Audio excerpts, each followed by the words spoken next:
welcome to Sid Caudle from Christian People's Alliance. And Sid's been enjoying himself in the lovely weather until he went north, and it all turned bad, didn't it?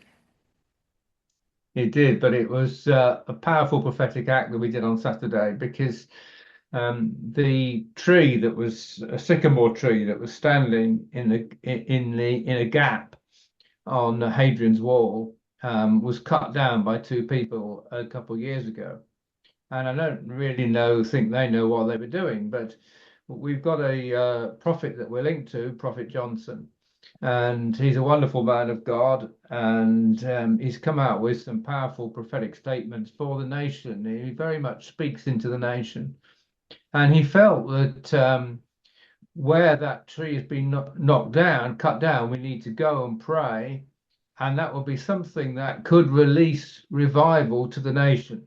Now, people might say, well, that seems strange, it's only a tree. But interesting enough, if you look at the scriptures, sometimes Gideon had to cut down an Asherah pole, and it was cutting down that Asherah pole that actually brought Israel back to God. So sometimes things have to be cut down in order to release God's power. So it is scriptural what we did, and it wasn't a particularly pleasant day because it seemed to be fine, but then as we walked from the road to where the sycamore tree had been cut down, which was about a 15-minute walk, it started raining, and then the actual prophetic act that we did probably took a best part of a couple hours. A lot of people were there praying. We had flags of England, Scotland, Wales, and Northern Ireland, as well as the United Kingdom. And we had a cross there that was brought, and a flag waved that had Jesus on it.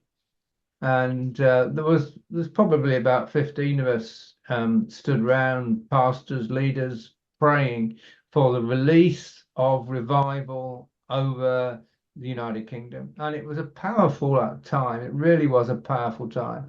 So it was well worth.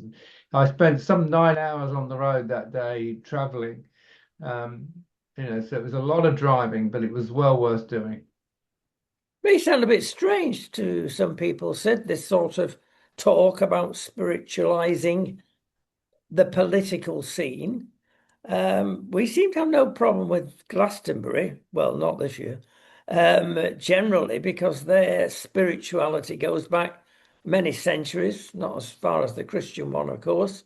We don't seem to have many problems going into the spiritual realm with witches and various odd things that we seem almost to celebrate these days. But mention something like this, and people say, oh, that's a bit weird, it's a bit odd, because it's Christian. Odd, isn't it? Well, the key thing is obedience. So the key thing is, what is God saying? Now, if it's just simply, oh, I've got an idea, why don't we go and pray, where the sycamore tree was cut down, then it's completely useless and an utter waste of time. But if God is speaking and God is saying, this is what I want you to do, and you obey what God says, it will be powerful and will release something in the heavenlies that needs to be released. And it's the same for every Christian throughout the Christian walk. If we're just doing things purely for our own benefit, for our own gratification, it achieves nothing. But if we're simply listening and obeying to God, then our whole lives will be powerful. Sid, let's talk about China, shall we, for a short while, because they reckon this peace deal that's been done in the Middle East and now with Iran as a double whammy for China. They were hoping on the quiet that everybody would be so involved with the Middle East, it would free them to do the nasties against Taiwan. And they're the biggest loser in all this. Any truth in that? Well, obviously, there's a massive concern of China invading Taiwan, and it's been ongoing for a very long time. And Biden was certainly very, very dangerous. And in some ways, I'm surprised that China didn't invade Taiwan during Biden's era, because Biden was so weak, and they knew he was weak, that he wouldn't have reacted in any sensible way. Now, you see, it's very interesting. I mean, when Trump was in the White House the first time, Russia was talked about invading Ukraine, but they didn't do it. And there was no war going on in the Middle East, in quite the opposite. I mean, during Trump's first term, he had the Abraham Accords, and there was peace. But when Biden came into the White House, see, Trump's foreign policy was based on principle and threats if people didn't follow the principles that he was applying. And it's the same, by the way, in Afghanistan, because in Afghanistan, Trump was withdrawing troops, but in the last year in Afghanistan, not a single US soldier was killed. I mean, he was moving towards peace, but he did it by threatening the Taliban.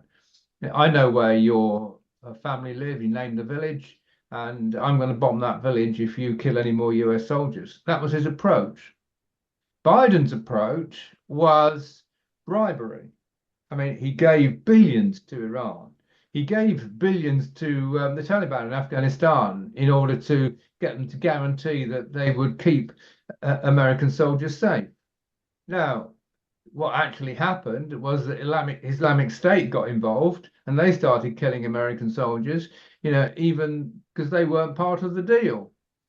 But, it actually, you see, the problem with Biden's approach is there's no principle attached to it. So it's just literally, I'll give you some money.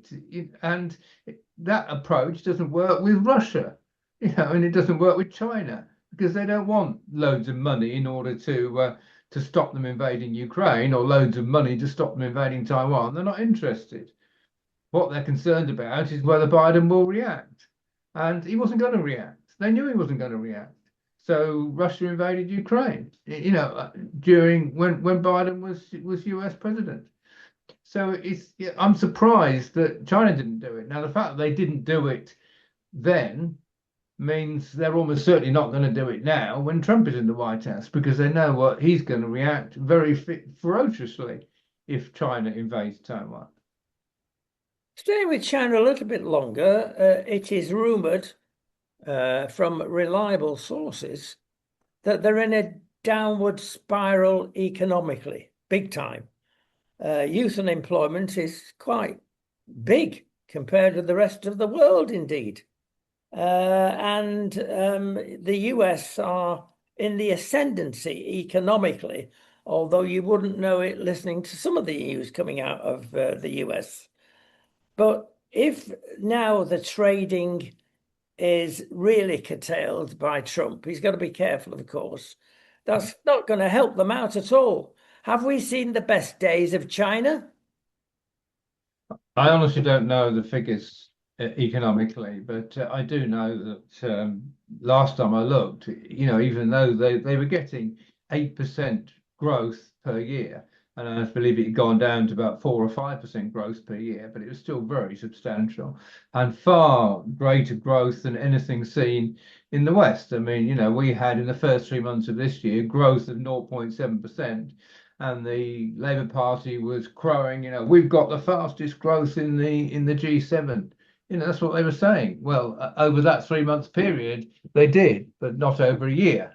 Over a year, we were near the bottom. And of course, now we're out of that 3 month period. The fourth month, which was April, we had a big negative, and suddenly we're no longer the fastest growing in the G7. But it just goes to show that if 0.7 in 3 months means that you're crowing about your vast success, it's really nothing compared with the growth which China's been seeing over the last few years. So I think they're still in a very strong place economically, but we'll have to wait and see. Obviously, Trump has taken action to seek to bring parity with the trade, because the US had a massive trade deficit with China, and Biden was never going to do anything about it. I mean, but Trump is, and so that will affect the Chinese economy. Indeed. Something a bit unusual. We've got the Palestine Action Group being in action. Bryce Norton, an example, being led by a young lady But when one goes into this, it's more sinister than we think, in that a lot of the rebellion, let's call them, people actually are feeding this new rebellious group. It's the same people. Now, they've had a go at Greenpeace. Greenpeace, at least the older directors, have rejected this and gone back to their original motives, which was to clean up the earth. Nobody objects to that.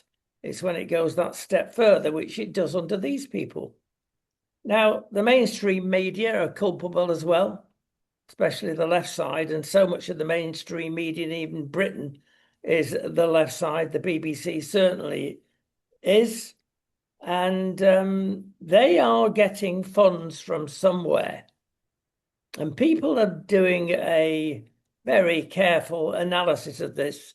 It appears that it's coming from China and Russia. They're disruptors, of course, all over the world in various ways. And they're even getting into these groups for disruption. No wonder they're being declared criminal, these groups. They are. They're terrorists by any other word, Sid. Yes, well, it's interesting because you see, you mentioned China and Russia, but you see, China's also got an enormous amount of influence over a lot of the world organizations, like the World Health Organization and the United Nations. And see, the result of that is that they've been, I mean, this latest pandemic we had actually came out of China. And after the pandemic, they're basically saying now the World Health Organization's got to have total power over the whole world for future lockdowns. So the World Health Organization can order a lockdown for the entire world. That's what they're basically saying, and that's what they were trying to push through. Thanks to Citizen Go, it was severely watered down, although they did manage to put through a treaty.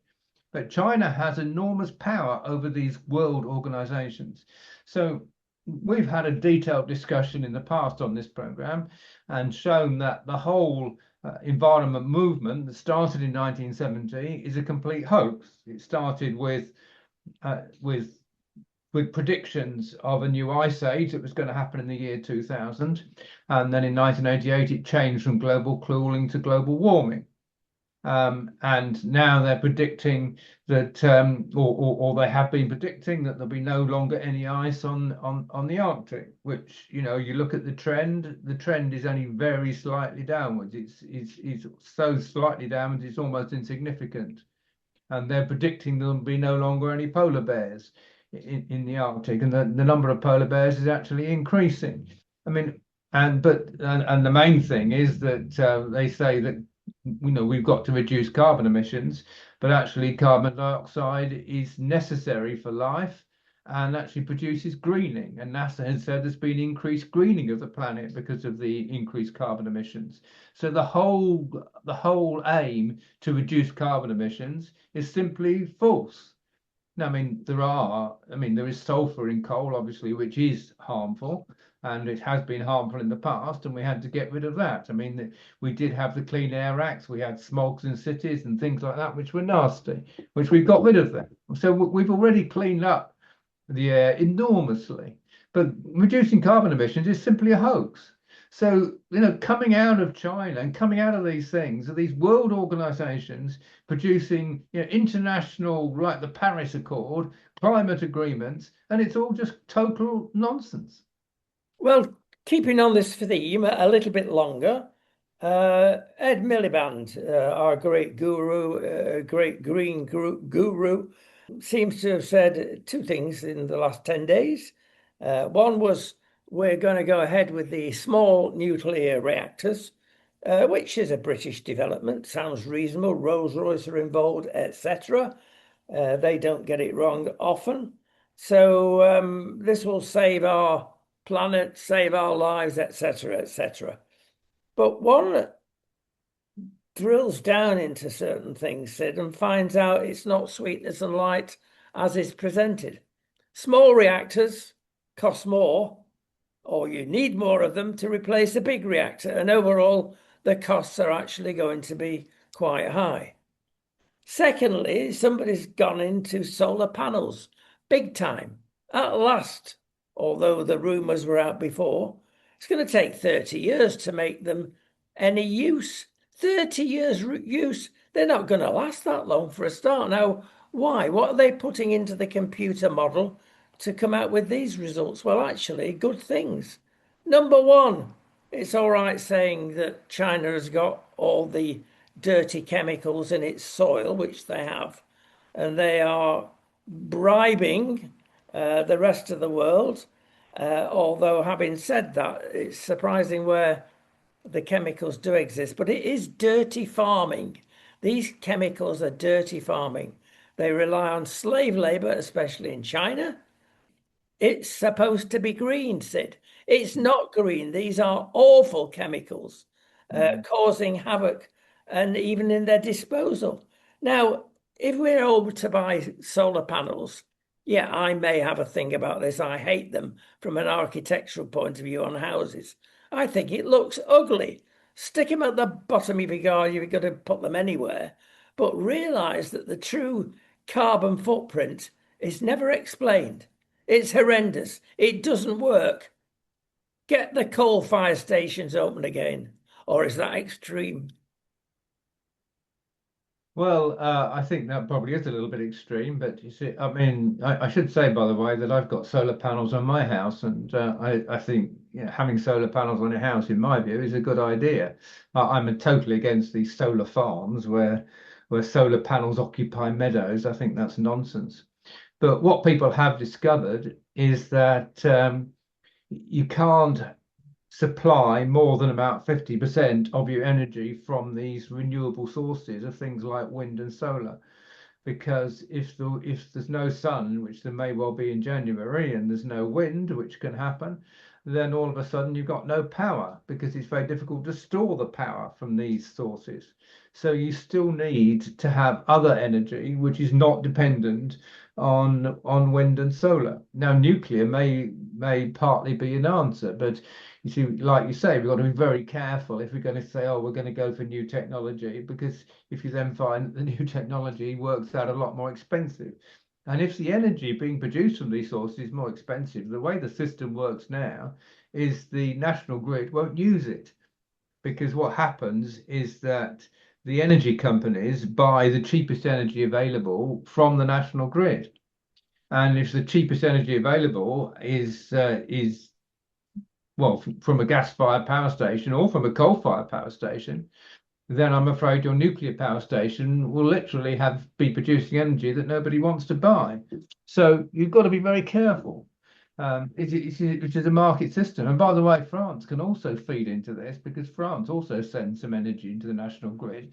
So they can also get their energy bought at a cheaper price sometimes than the energy produced in the UK. So you've got to be beware of that as well. So, we've got to understand the market and what we're talking about and the system. But I am totally convinced that gas-fired power stations and maybe coal-fired power stations, but it's important thing with coal is that we have desulfurization plants, which in the big coal-fired power stations in the past, we had desulfurization plants. So I think we must take the sulfur out because it's the sulfur that is dangerous and contaminates, not the carbon.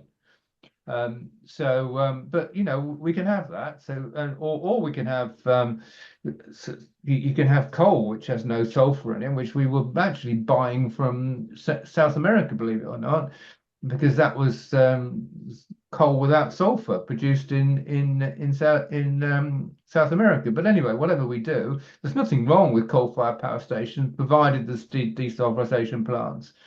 But we need power stations that are not dependent on wind and solar for at least 50% of our energy. Let's be honest, Sid, if we put a modern scrubber system on the chimneys of these power stations, they would take out the dreaded sulfur. That's the real naughty emission, and a lot of other things. Yes, it costs money, but golly, what do the alternative cost? And at least it's money here and now, and it's not something building up for a future where you have to restore nuclear energy. I've got payback time in practically every other type of power generation, at least coal, you get it over and done with at the start. Sure. Anyway, what? But one point I'd like to make too is when you look at a coal-fired power station, you see all these emissions coming out, and you say, "Oh, yeah, this is terribly contaminated." Actually, most of the emissions coming out are steam. Most of them are just literally cooling towers. So people look at the emissions and they don't even realise what they're looking at. Mostly they're just looking at steam. That is perfectly true. Right, well, a same but similar basis. Headline this week: Britain is now in debt to 3 trillions. The national debt is 3 trillions. I mean, that's unbelievable. We're used to now almost talking in billions. That's only happened in the last few years. Million was sufficient before. Now billion is accepted. But when you're talking trillions, you're with the big boys there. And we're in now. What this means, basically, as you well know, Sid, is that when we have an epidemic, when we have a banking crisis a la 2008, you have got to make rainy day um, savings for that event because it will happen again. There'll be another major catastrophe, whatever it is, whether it be another epidemic or whatever, it's going to happen. And if you cannot, and we've reached that amount with 3 trillions, support things like gilts, government bonds, etc., you're going to go bump big time as a country. You can't go back to QE, quantitative easing. We've done that and that's failed. So what do we do? Is it only hard work, sleeves up, that'll save us? Okay, it's not particularly useful to focus on on an overall debt figure. What is useful to focus on is the percentage of debt to GDP. And the fact is, in this country, our GDP now is roughly 3 trillion. So we've actually got to a point now where our debt is approaching 100% of GDP. And going forward, what is more important to focus on is the deficit, because the deficit is the amount by which the debt is increasing. Now, in the last financial year before the last election, that is in April 2024, our deficit was 54 billion. Now, what's important about that is that we want the deficit, we can still have a deficit, but we want the deficit to be less than the growth in the economy. So we want the growth in the economy to be more than the deficit, so that over time, the percentage of debt to GDP is going down. That's what we want. Now, 54 billion is reasonably okay. I mean, that's virtually going to be parity with the growth in the economy. But since then, the latest figure that's come out is the debt is now 100, so the deficit is now 148 billion. So 148 billion is far too much. So what's happening now is that the percentage of debt to GDP is going up quite fast at 148 billion. So that's the figure that we need to focus on, and that's the figure that needs to come down. And as we've said before, the reason why that has gone up from 54 billion to 148 billion in the first year of the Labour government is entirely down to spending on quangos, which has gone up from 265 billion at the time of the last election to 353 billion, which is the latest figure. So, that accounts for the increase in the deficit. So basically what's happened is this Labour government's come in, they've set up 28 new quangos, they've vastly increased spending on quangos, they just let the spending go totally out of control. None of that was really in their manifesto. And they're talking about cutting welfare. They don't need to cut welfare, they need to cut quangos. And what they've done economically is a total and utter disaster. What they've done everywhere seems to be a disaster. Never has this happened. Anybody can remember throughout history when a prime minister has reached the depths of popularity, the depths of whatever he's into, everything goes wrong. And it's no use saying, Sir Keir, oh, I was away doing more important business offshore, because even that's gone wrong. Now, we're going to come into this a bit more because there is a dynamic difference either side of the pond. Trump, of course, is the bad word, but maybe we should be listening to him a bit more. Before we get into that, though, I've got to cover something that both we're interested in is sports fields. Now, sports field, Angela, bless her, is now interested in sports fields. I wonder why. Well, it's so she can build some more houses, of course. And they tried that in the past and it failed. This is going to stop the young people enjoying themselves, getting fitter. And it's very convenient to say, oh, well, it's not Greenbelt. It is in some cases. Let's build on the sports fields. It's going to cost the least amount of money. Well, they're going to build on the sports field and they're going to be the same boring little boxes with the same boring little windows with zero architectural beauty. We're going to be overrun by little boxitis. Now, it's not a good idea. So how does she overcome the problem? Can I suggest a way? And it's not a popular way with the elite. It's called immigration. You ought to solve your housing problems, solve your immigration problems first. Yeah, okay. I mean, obviously that's true. On this issue of sports field, let me just say something that was really pushed hard by Tony Blair was the private finance initiative, which managed to get enormous amount of schools rebuilt and got hospitals rebuilt. And the result of that was that instead of having masses of crumbling school buildings, we now had some very nice new school buildings. But what happened when they brought in the private finance initiative was that the companies that came in normally took some of the school grounds and built houses on them. So you'd have a nice new school, and what would normally happen is that the new school would be built in the grounds of the old school. So it'd be basically built on the sports field of some sort. And then the old school will be knocked down and houses will be built where the old school was. That's what happened where they did a complete rebuild. Sometimes they did just renovation rather than a complete rebuild. Well, obviously that wouldn't apply. But even when they did a renovation rather than a quick complete rebuild, they'd normally find some part of the sports field where they could build houses in order to make money out of it. The private finance initiative. Now, this process went on and has been going on for what we're talking about 20 years or so, 20 or 25 years. And we're coming to the end of some of these private finance initiatives now, and we're realizing how actually short term some of them were. But at least we got nice new school buildings and we got some nice new hospitals. Now, what Angela Rayner's talking about is no longer talking about school playing fields. She's now talking about communal sports facilities. Well, if you're going to be building on communal sports facilities, I'm sorry, that is totally unacceptable. Every city needs its green space, and we cannot build on green space. We must not be building on green space in cities. It is wrong, simply wrong.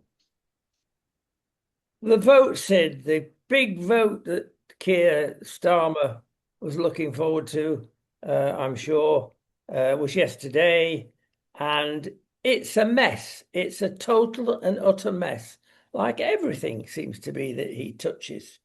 His backbenchers are really coming out now. They don't want to lose their seats, of course. They're in great danger of this, whatever happens, frankly, because it's all right saying the next election is 4 years away or whatever. This sort of thing sticks, and whatever happens, it will be brought up. Everything seems to be in ruins, and it's going to carry on. There's other things in the corridors of power that will sneak out. Lots of skeletons there, if they're allowed to. Now, this PIP and people who are getting the very generous state benefits, they're way ahead of most European countries. There are certain exceptions. But of course, the latest figures about cars alone, 1 in 5 new cars are adaptive cars that the person who is disabled maybe can get 5,000, 6,000, finish up with a brand new BMW at 40,000, 50,000. And all they have to do is put in petrol. And one in five of this is all new purchases of cars. Something's out of kilter here. But the big thing in all this is that people are taking the mickey. People are exaggerating their particular infirmity. And because a lot of interviews being done are carried out post-pandemic on the phone, still, you're not going to get the truth quite often. People are going to exaggerate and get big benefits. Now, it's a hodgepodge. It's a very difficult problem. One has to feel sorry for them to that extent, but it's got to be solved. We have got to get the people, the couch potatoes, they can be identified, off their sofas and back into work. Okay, well, there's two issues here. One is the issue of what that you're talking about, and the other is the process. Now, you see, the problem with the process is that none of this was actually in the Labour Party manifesto. So nobody that voted Labour voted for cuts in PIP or for a totally reform of the benefit system, because which, you know, if it had been in the manifesto, they'd have literally said, well, this is what you voted for, this is what we're implementing. And because they're doing things now which weren't in the manifesto, which are highly controversial, it becomes very difficult for Labour MPs that are opposed to it. And obviously the Labour Party got the problem now. They've got so many MPs, they can't keep them all happy.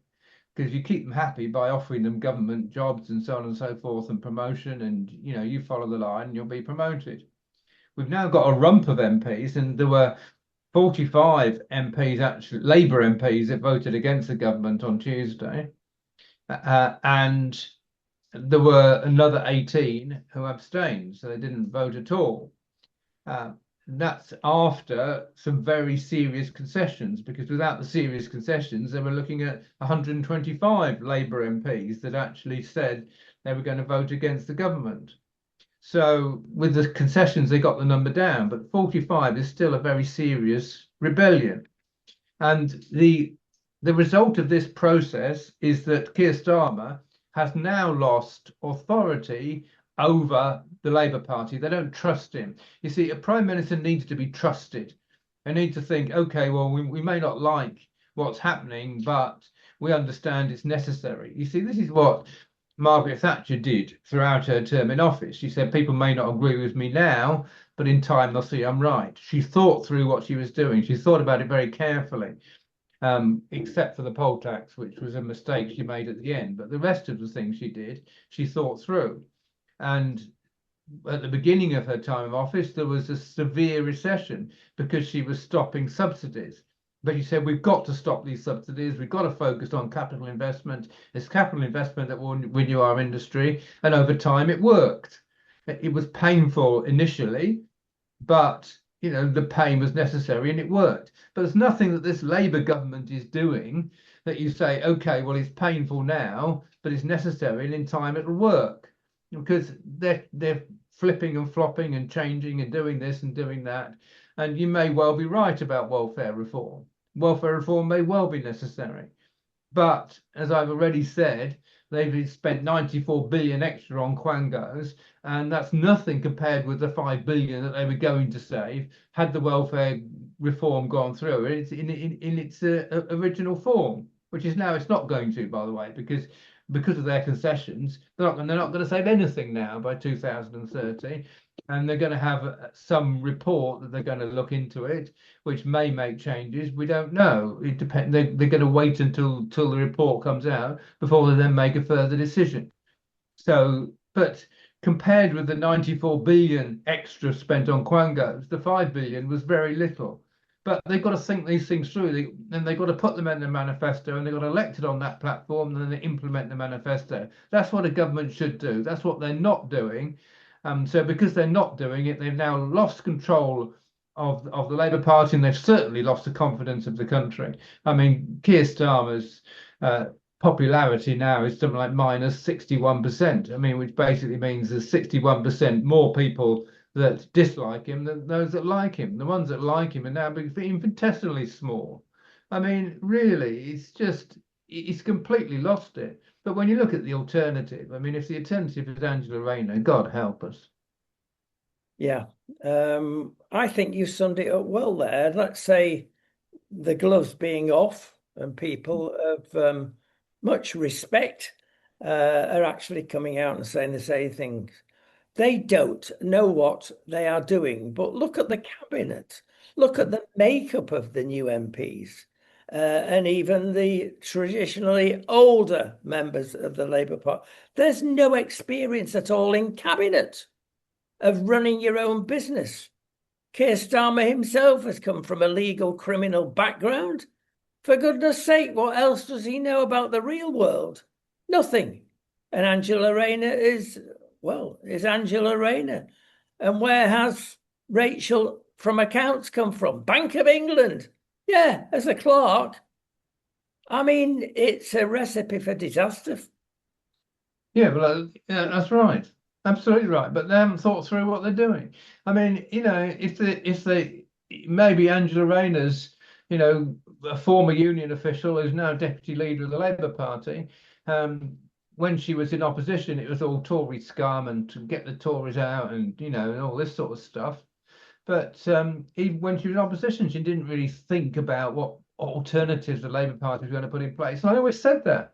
I said, she's not talking about her policy. She never talks about her policy. All she talks about is the Tory scum and get rid of the Tories. Which anyone can do that. Anyone can just criticise. It's much harder to say, okay, if we were in power, what we would do is A, B, C, D. And that's what they should have been doing in opposition that they didn't do. And because they didn't do that in opposition effectively, they got elected on the platform of change, get the Tories out, vote for us, we'll be a much more competent government. But they didn't have clearly think through what they were going to do and what they were going to implement. And you see, now, if you look at, for instance, someone like Gordon Brown, who was the Chancellor under Tony Blair for the first 8 years or so, you think what a brilliant Chancellor Gordon Brown was compared with Rachel Reeves. I mean, he thought through the policies that he was going to implement. And by the way, for the first 2 years, they were elected in 1997 on a platform of carrying on conservative economic policies for the first 2 years. And they did. So they basically put into place the same policies that they inherited, and then they started to change and adapt afterwards. But we had stability as a result of that.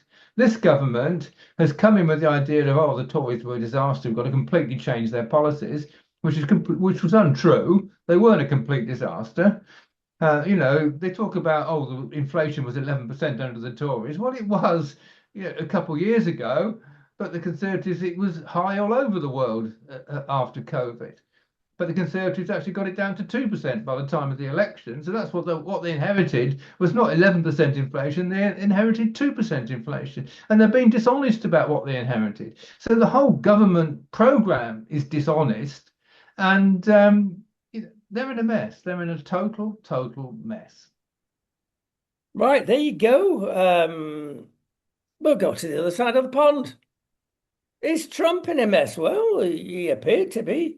Couldn't get his mega bill through, but actually the Senate now voted and approved it. The mega bill is quite a lot of bills under one umbrella. And the basis of this is, dreadful word again, immigration. This is the way to stop immigration. So that's the first thing Trump has done about immigration. The second thing, of course, is this delicious idea of an island, inverted comma, in Florida. It's the Alcatraz of Florida. Got an airfield. You can fly anybody in you want. Not very hospitable. It's hot, sweaty, and full of mozzies. Apart from that, if you try to escape, you're going to be eaten by alligators or snakes or any other nasty. It's just like the real Alcatraz over the other coast in America. Now, we've got figures showing already 1 million illegal immigrants have been put off by just saying this is where you're going to go to be assessed. And it's putting up people off already. And again, that should happen in GB, but it doesn't. Yeah, I mean, Trump's big beautiful bill. I mean, part of it is quite right, like spending on immigration, but he's been very tough anyway. And like you say, immigration is, or illegal immigration, we should say, has gone down phenomenally since Trump came into the White House. I mean, Biden just opened the door and he announced when he became president, he's not going to send anyone back. And once you announce, I'm not going to send anyone back, everyone who wants to come in thinks if we can just get across the border, he's not going to send us back. So all we've got to do is just to get across the border, one way or another. And because he wasn't supporting ICE, which is the immigration system, the immigration authorities, completely disillusioned, they weren't going to do anything. Well, and by the way, he actually opened the gates in Trump's wall, so it was relatively easy for people to get in. So, everything that he was saying, he was talking, particularly at the end, about being tough on immigration. But the reality of what he did was just to open the doors. Trump immediately closed the doors. So, like you say, it's like, with threats and goodness knows what. So it's now very much harder for people to get into the US. And if they do, they're going to be very carefully scrutinized. Now, if we then go on to the economy, one of the results of this is that the actual figures for GDP growth are likely to be lower because you're not getting so many people in the country, and especially if you're sending people away from the country. If the actual numbers of people in the country are falling, then you're less likely to get increased GDP figures. And also what Trump is doing with the tariffs are also likely to affect GDP to a degree.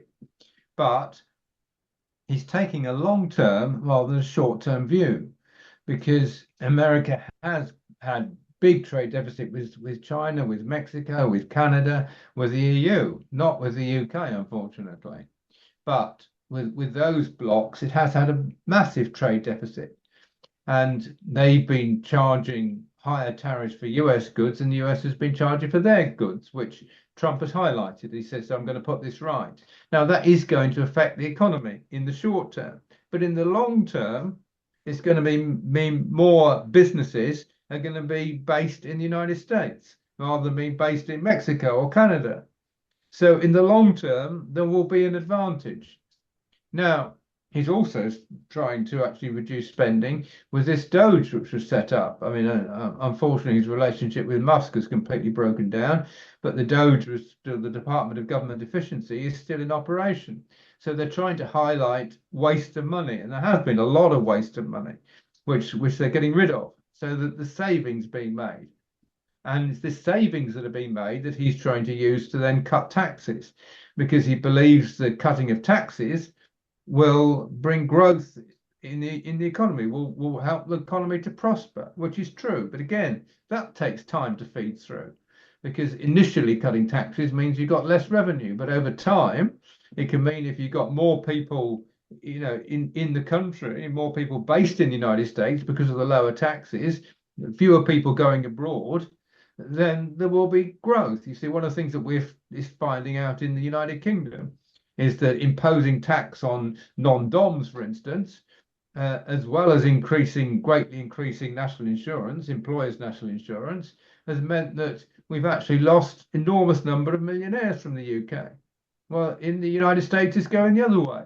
There's enormous numbers coming back, which is some of them may well be coming back from the UK into the US. So they're getting growth that way. So over time, even though initially you might get a lower revenue, over time you may well get significantly higher revenue. So I think Trump is making the right long-term decisions for the United States. Perhaps we need a benign dictator like that in Britain, but that's for another day. Sid, 2 headlines this week. One, 4 in 10 newborns in the United Kingdom have a foreign-born parent. 4 in 10, 40%. London, on its own, it's 80%. Now, serious commentators are actually saying those 2 dreadful words, civil unrest is the end of this unless somebody gets a grip. That's one headline. We'll let you deal with that first. Yeah, well, we've got to be a little bit careful because simply talking about foreign-born parents basically can lead you, if you like, if you're not very careful, into the area of racism. So, we mustn't attack people simply because of the color of their skin. But where we need to focus is on illegal immigration and on people coming into this country legally and overstaying, or coming into this country legally and then bringing enormous number of dependents with them, and then they all overstay. And that's where we've got to focus our attention. And I'm thoroughly convinced that the people that are coming here illegally in these boats, which is increasing rapidly under Labour. I mean, by the way, what they said about we're going to smash the gangs, has they've not done anything whatsoever to try and smash the gangs. I mean, it's just been totally deception. The numbers are increasing rapidly, and they're opening the doors and welcoming them in, and that's what's going on. And I'm totally convinced that the vast majority of these people are Muslims and they're not fleeing persecution. The whole asylum system is set up in order to support people who are fleeing persecution. That's what it's there for. But they say, well, we've come from Afghanistan. So because we've come from Afghanistan, we can't be sent back because Afghanistan is dangerous. Well, if they've come from Afghanistan and they're Muslims, and especially if they're Taliban supporters, then there's no problem in sending them back, is there? But of course, so this is where it's also the problem, because they say, oh, well, I'm a Christian, but they're not actually Christians. They just say that in order to get permission to stay in the country. So that's where there's massive deception involved as well. But that's what we've got to get to grips with. We've got to get to grips with these people coming in and basically say, sorry, you can't come here. And what you're saying about, looking at the cases in on an island in Florida, which the United States is doing. We've got islands in the UK. We could examine the cases if we wanted to, but what the Conservative idea of sending them and looking at the cases in Rwanda was actually not a bad idea. And it's just a shame that that scheme was never allowed by the European Court of Human Rights, because I think it was already a deterrent, even though it was never actually put into place. And the Labour Party stopped it immediately and said it was a total waste of money. But actually, the end result was a lot more people coming in. So the very fact it was in place shows it was a deterrent. Same headline for your comment, Sid. Very swiftly is 1 in 4 are now, nearly 1 in 4 are now on benefits in welfare Britain. You can't sustain any economy that way. In other words, that the workers that are working are paying enormous amount to the people that are not working. We don't mind that as long as they're genuine welfare people, but a lot of them are not. You see, the welfare system was set up for people who, were unfortunately made unemployed, or unfortunately became disabled and therefore unable to work, unable to look after themselves and to help them out in that interim. Now, like you say, what was initially set up to help the few has become increasingly over time being taken advantage of. And we need to get to grips with those who are taking advantage of it and to stop it. And the only way effectively is to get people back into work that are able to work. But we've got to do it in a humane way, but it needs to be done. Absolutely, it needs to be done. But as I've said before, the total welfare bill now, they're looking at possibly increasing by 2030 to 100 billion.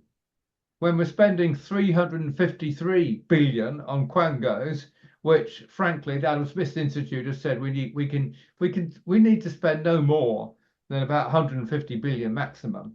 So we can save 200 billion that way. So when we can save 200 billion that way, we shouldn't just be focusing all the time on people on welfare, frankly. Well, no, but whistling in the wind springs to mind, Sid. Don't forget, we're talking about the blob. The blob wants to perpetuate the blob. They want to give quangos out instead of maybe the king's gift of knighthood, MBE, dare I even say. They would sooner give people a job within the blob because that's what we're talking about.